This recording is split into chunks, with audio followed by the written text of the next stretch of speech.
Bonjour chers élèves. Aujourd'hui, on va voir une autre leçon, la subordonnée circonstancielle de concession. Lorsqu'on dit subordonnée, c'est-à-dire on a une autre proposition principale. Circonstancielle, c'est-à-dire il nous indique sur les circonstances de la principale. Et de concession, ce que nous allons voir dans cette leçon. Donc, avant de faire un travail, pardon, il faut tracer ou mettre des objectifs pour ne pas dévier ou pour aller jusqu'au bout. Donc, les objectifs ce qu'on a dans cette leçon, c'est d'être capable identifier la subordonnée circonstancielle de concession. Donc, il faut distinguer entre la proposition principale et la proposition subordonnée circonstancielle de concession. Deuxième objectif, c'est de repérer les conjonctions et les locutions qui les introduisent. Enfin, il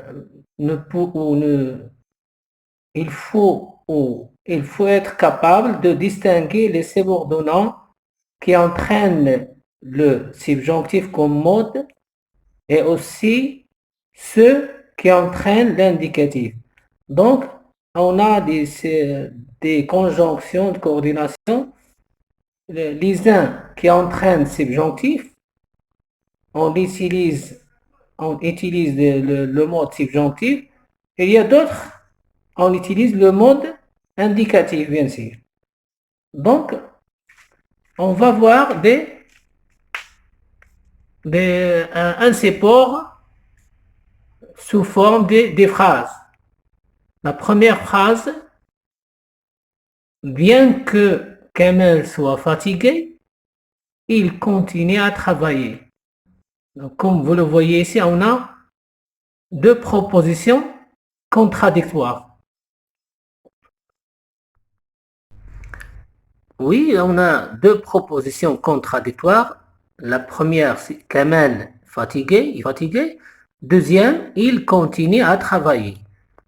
On passe pour la deuxième phrase. Il est injuste qu'il se repose alors que moi je travaille. Donc la première proposition, elle est injuste qu'il se repose. Deuxième, c'est moi je travaille. Donc on constate que ils sont contradictoires, c'est-à-dire ils sont opposés. L'un s'oppose à l'autre. Troisième phrase, il porte un manteau. Il porte un manteau malgré la chaleur.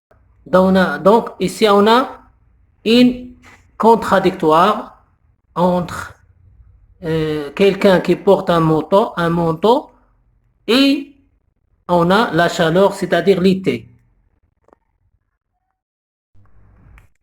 Donc, comme on a déjà expliqué, on a dans la première phrase deux propositions qui sont contradictoires, opposées.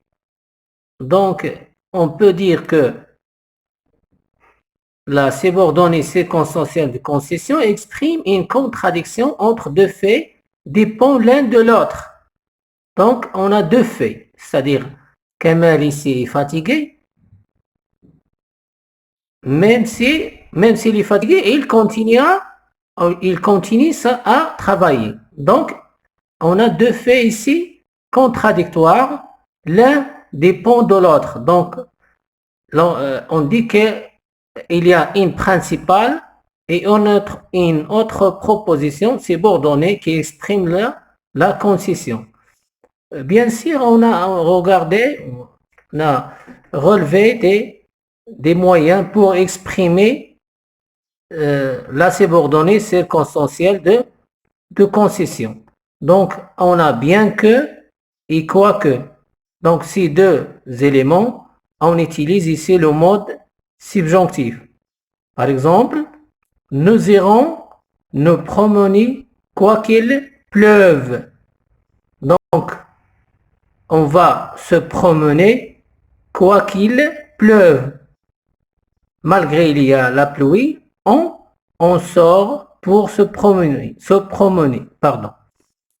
Et ici, on a alors que, et même si, avec ces deux, on utilise l'indicatif. Par exemple, ici, il ne t'a pas pardonné, même si tu l'as supplié à genoux. Donc, ici, on a aussi deux propositions qui sont contradictoires, mais on utilise ici, même si, on n'utilise pas le subjonctif, mais on utilise l'indicatif présent ici, à supplier. On a une remarque avec l'utilisation de malgré. Lorsqu'on a malgré, on utilise un nom. Par exemple, le dernier exemple, il porte un manteau malgré la chaleur. Malgré, on utilise un nom ici. Donc, on va faire ensemble un exercice. Donc, la question, c'est d'exprimer une idée de concession. Donc, on a la première phrase, c'est « Il défend ses idées, il a toujours tort ». La première, il défend ses idées, donc proposition, défend ses idées. Deuxième proposition, il a toujours tort. Donc, parmi les moyens, on utilise par exemple quoique. Donc, quoi qu'il ait, donc ici le verbe avoir. Le verbe avoir, on l'utilise au subjonctif. Avec quoique, on utilise le subjonctif. Donc, quoi qu'il ait toujours tort, il défend ses idées. Par exemple, ici, on utilise même si. Donc, même si avec l'indicatif. Elle défend ses idées même s'il a toujours tort. La troisième exemple, ou la troisième phrase, on a la loi est claire, elle n'est pas respectée. Donc, la troisième phrase, la loi est claire. Donc ici, la loi est claire. Deuxième proposition, il n'est pas respecté. Donc, si on veut utiliser l'une des conjonctions de subordination qui exprime la concession, on peut dire par exemple, même si la loi est claire, elle n'est pas respectée. Ou maintenant, on veut utiliser malgré. Donc, on a déjà vu que malgré plus un nom. Donc, ici, malgré la clarté, donc clair, la clarté de la loi, malgré la clarté de la loi, elle n'est pas respectée. Donc, j'espère que vous avez bien compris cette leçon.